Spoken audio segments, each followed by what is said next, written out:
مکروہ تحریمی اور حرام میں عملاً کوئی فرق نہیں. مکروہ تحریمی فقہا کی اصطلاح میں جب دعویٰ قطعی اور دلیل ظنی ہو، اور اگر دعویٰ اور دلیل دونوں نصوص سے ثابت ہوں تو وہ حرام ہوتا ہے. جیسے کپورا ہے، اس کا کھانا حرام ہے، حنفی فقہا نے اسے مکروہ تحریمی قرار دیا ہے اور اس کی دلیل حدیث سے لاتے ہیں. مکروہ تحریمی میں بہت سی چیزیں ہوتی ہیں. مکروہ تحریمی عملاً ایک ہی ہے، دونوں گناہ کی چیزیں ہیں.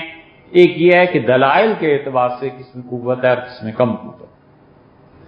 حضرت امام ابو حنیفہ رحمۃ اللہ علیہ کے علاوہ کسی اور امام نے کسی چیز کو جائز قرار دیا ہو تو احناف کا اس پہ عمل کیا ہونا چاہیے؟ لیجئے، آپ نے بھی یہی مثال دی، مثلا بکرے کے کپورے کھانے کے سے. یہ ایسی کون سی چیز ہے؟ کیا آب حیات ہے؟ اس کے بغیر گزارا نہیں ہوتا. وجہ کیا ہے؟ وجہ سمجھ نہیں آئی. وجہ بتائیں گے آپ؟ وجہ بھی بتاؤں اگر ریکارڈنگ نہ ہوتی ہو تو.